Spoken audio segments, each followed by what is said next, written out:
Comment acquérir un bien aux États-Unis? Je suis Julien Reynard d'Investir.us. Merci de me suivre sur cette vidéo. Aujourd'hui, on va vous donner le step by step pour acquérir un bien aux États-Unis. Let's go!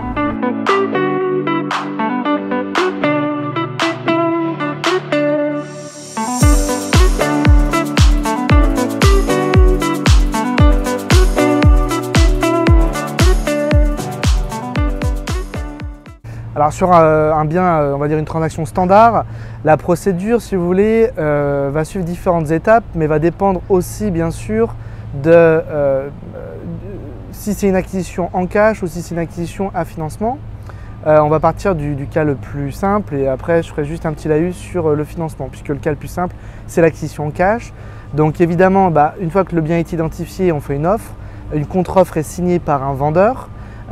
Pour que le contrat soit dit binded, c'est-à-dire qu'il soit valable, on a une période pour envoyer un dépôt de garantie au contrat. C'est généralement 3 ou 5 jours, c'est un peu la norme sur les acquisitions de biens résidentiels aux États-Unis.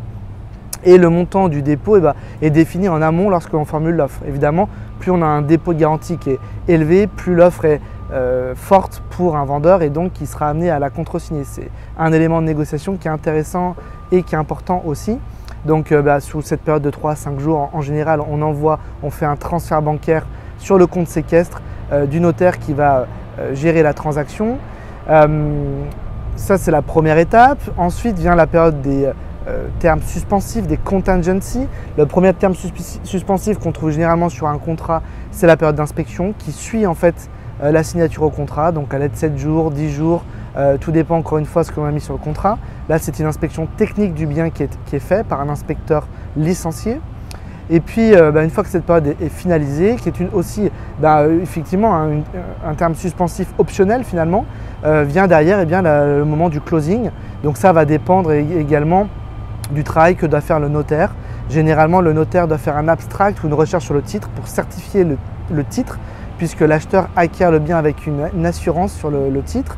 Et donc une fois que cette période curative est passée, on peut faire le closing. Alors la date du closing est tout le temps mentionnée sur le contrat. Initialement, on sait exactement quelle est la date butoir. Sur une acquisition en cash aux États-Unis, c'est généralement 15 jours à 30 jours. Pour revenir sur le cas d'une acquisition avec financement, donc c'est un terme suspensif supplémentaire. Et donc notamment, il faut que le bien subisse une estimation, c'est-à-dire que le prix au contrat corresponde à ce que la banque peut financer.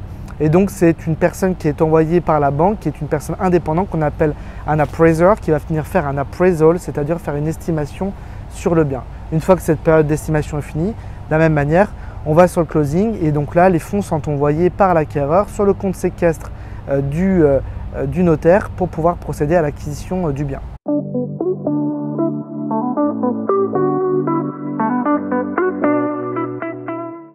Alors oui, déjà la transaction peut se faire à distance, ça c'est la première chose qu'il faut que vous sachiez, aussi bien la signature des documents finaux que la signature du contrat, mais également l'envoi des fonds bien sûr. On a l'habitude de travailler nous avec des clients internationaux et donc les fonds peuvent être envoyés du pays où vous résidez. Il s'agit juste que vous alliez à votre banque ou alors s'il y a des problématiques avec le pays dans lequel vous résidez ou vous avez peur du temps que ça pourrait prendre, en amont on met en place un compte bancaire aux États-Unis qui vous permet de libérer les fonds pour pouvoir acquérir le bien. Donc oui, tout peut se faire à distance et les fonds, eux, vont directement et uniquement sur le compte séquestre du notaire qui va réguler la transaction.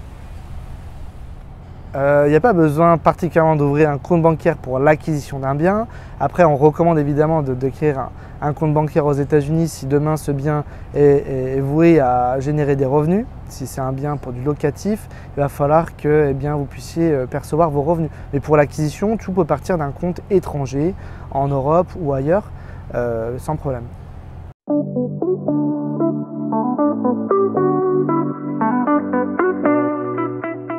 Alors la différence entre un bien existant et un bien neuf, c'est qu'au moment, tout va dépendre du moment, à quel moment vous allez signer un contrat.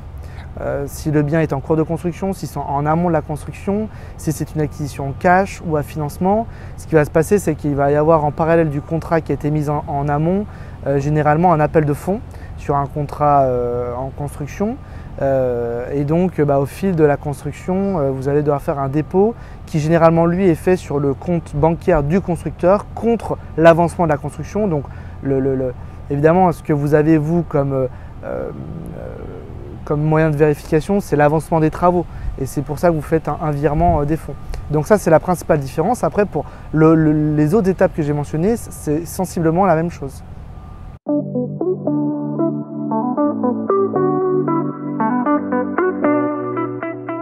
Alors les principaux termes suspensifs, évidemment, il y a pléthore de termes suspensifs. Aux États-Unis, un contrat immobilier peut se faire sur une app de restaurant.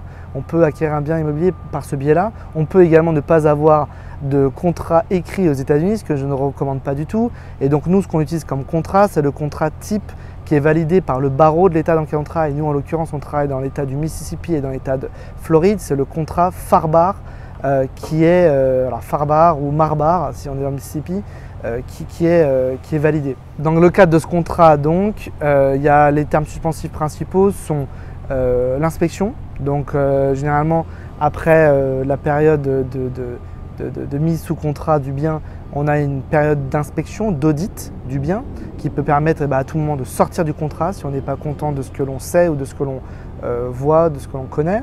La deuxième chose, c'est bien sûr le financement qui est un terme suspensif à l'acquisition du bien, c'est-à-dire que demain vous avez un contrat pour 400 000 $, l'estimation que fait la banque du bien est de 350 000, vous pourrez sortir de ce contrat, ou alors tout simplement vous n'obtenez pas votre financement, vous pourrez sortir du contrat. Donc ça, ce sont les termes principaux, les termes suspensifs principaux. Après, annuler un contrat, c'est toujours possible. Il faut savoir que les dépôts d'argent que vous avez fait en amont, si vous faites défaut au contrat et que vous l'annulez, vous ne répondez plus ou que tout simplement vous annulez le contrat, vous allez perdre l'argent que vous avez déjà déposé contre le contrat. Si on est en dehors des termes suspensifs que je viens de mentionner notamment, et que vous décidez d'annuler le contrat, vous allez vous mettre en défaut de contrat et dans ce cas-là, vous allez perdre votre dépôt de garantie, voire les fonds supplémentaires que vous auriez apportés pour ce contrat.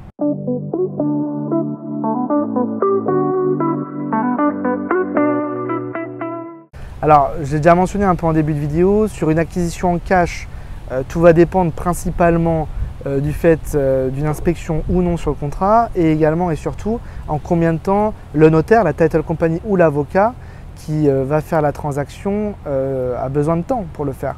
Nous, on fait des transactions en cash qui parfois se closent en 15 jours. Je dirais qu'en moyenne pour une transaction en cash c'est 30 jours, que pour une transaction à financement c'est 45 jours.